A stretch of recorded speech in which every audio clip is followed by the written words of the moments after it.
You're right. This midterm does matter. Because did you know that we do not have kings in the United States of America? Did you know that we do not have kings in the United States of America? We said that in 1776 when we declared to a watching world that governments derive their power from the consent of the governed, not from bloodlines, not from wealth, and certainly not from the barrel of a federal agent's gun. We wrote that precept into the architecture of this republic with the deliberate, hard-won strokes of men who had lived under a crown and said, no more. That founding refusal, no kings, is not a slogan. No kings is the oldest law of this land.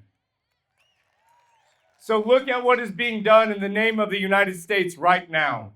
Masked men with no identification, answerable to no one, moving through American airports and American neighborhoods, pulling people from their cars and terrorizing communities that pay taxes, love their children, and simply ask to be left in peace. And we have troops, United States troops, being deployed to the streets of American cities, a thing our founding fathers called tyranny, a thing our Constitution was written to deny.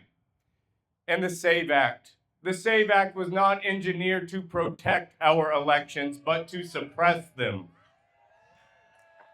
The SAVE Act seeks to make the ballot box a privilege of paperwork rather than your birthright of citizenship.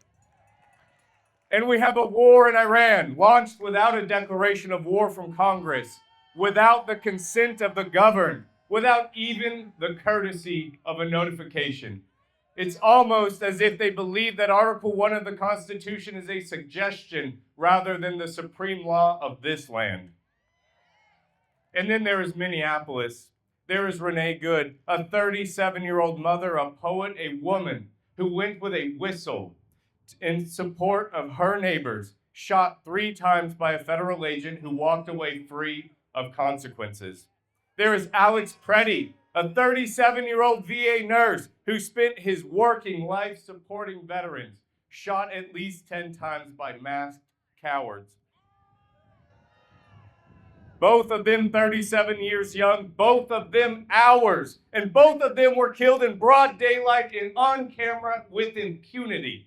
And that impunity, my friends, is not accidental. It is the message of this administration. And it is quite simple. They are not afraid of us.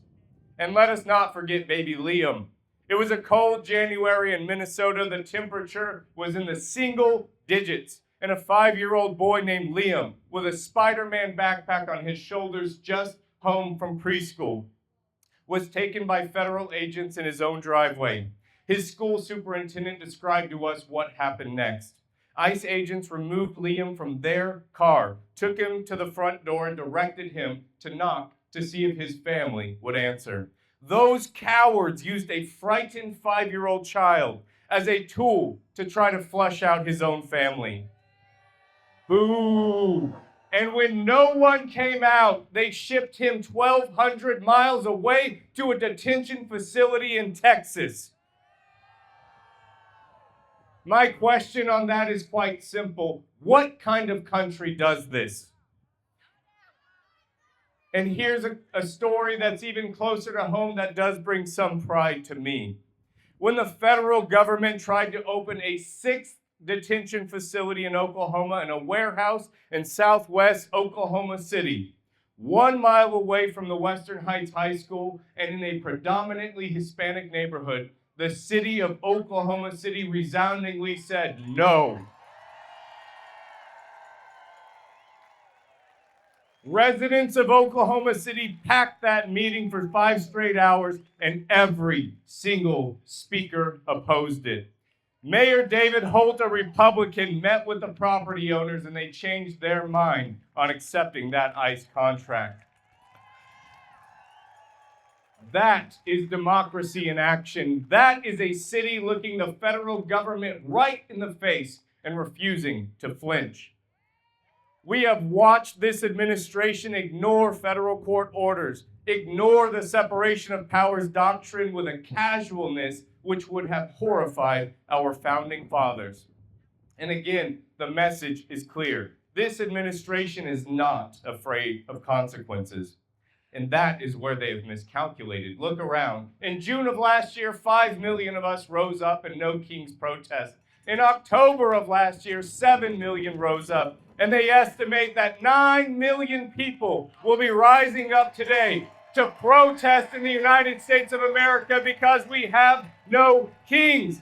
We are filling 3,000 cities from Anchorage to Atlanta, from Phoenix to Chicago. They are standing in rain and snow and blistering heat with handmade signs just like yours that say the most American thing imaginable: no kings. Not now, not ever. You beautiful people, our Constitution is not a relic behind museum glass. It is a living refusal. Our Constitution refuses a king. Our Constitution refuses masked agents with no badges. Our Constitution refuses an executive branch that would wage war without congressional authorization, that would suppress the vote without consequence, and that would deploy soldiers without accountability. Every clause of our Constitution was written by people who knew exactly what they were protecting against because they had lived under it. They were not theorizing when they passed that Constitution, they were testifying. And when this administration acts in defiance of your Constitution, by ignoring court orders, by blocking investigators from murder scenes, and by labeling a mother of three a domestic terrorist for the simple crime of being in her own car, it is not just breaking the law.